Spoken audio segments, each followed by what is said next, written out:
Just over 9 hours from now, President Biden will deliver his State of the Union address to a joint session of Congress. The president is expected to touch on a host of issues ranging from the economy to reproductive rights to foreign policy and immigration. With us now to talk more about this is California Senator Alex Padilla, who sits on the Judiciary Committee. Senator, it's always great seeing you. What do you want to hear tonight from the president?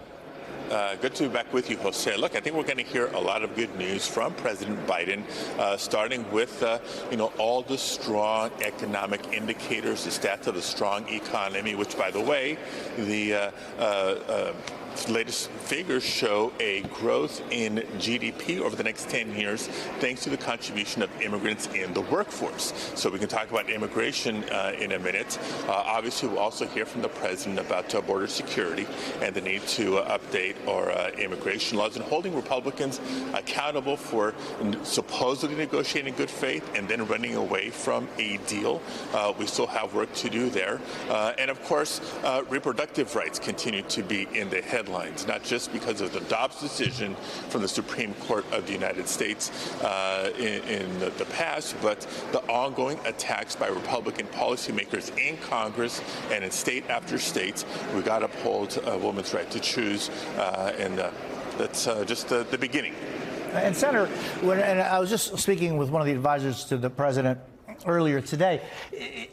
There's such a disconnect in many ways. I mean, if you look at the numbers, and you just, mentioned some of them, lowest unemployment among African Americans, lowest unemployment among Latino, our community, GDP is rising. And yet there seems to be a disconnect in how many people feel about the economy and how they sense it. How does the president deal with that disconnect? Yeah, well, here's my assessment, Jose. This is really the start of the conversation between now and November. Voters are now clearly paying attention to the choice that they have, right? We've known all along that President Biden was going to be our nominee for his second term this year, but there was actually some sort of an effort of having a fight and a primary campaign on the Republican side. So that's where all the attention has been, and no wonder it's been so negative, from Trump to DeSantis and everywhere in between. But now the choice is clear.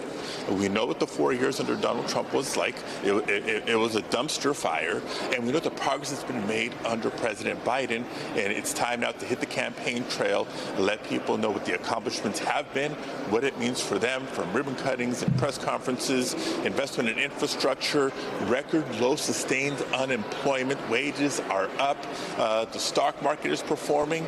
That in and of itself is not always the best news, but if you have a retirement fund that's doing well right now, that's good news, and it's happening under a Democratic president with the support of Democrats in Congress.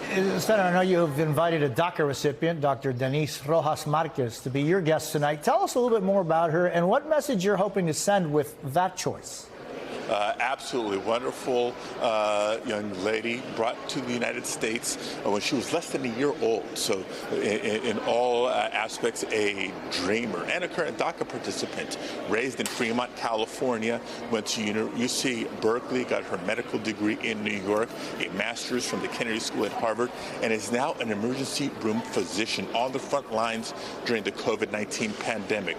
Just one of many dreamer heroes that were unfortunately left out of the deal that was brokered recently in the Senate. Yes, we need to improve the situation at the border. We need security. We need order. We need humanity.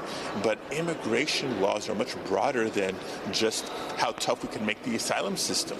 We have to do right by dreamers, farm workers, and so many other long-term residents of the United States who happen to be undocumented. And I know you were opposed to that border bill, but, how do legislators, how does the president, how does the entire country, how can we all refocus on the dreamers, refocus on the 11 million people who are here, many of them that have U.S.-born children, people who have been contributing to our economy, to our country, to our society? How can we as a society refocus on that?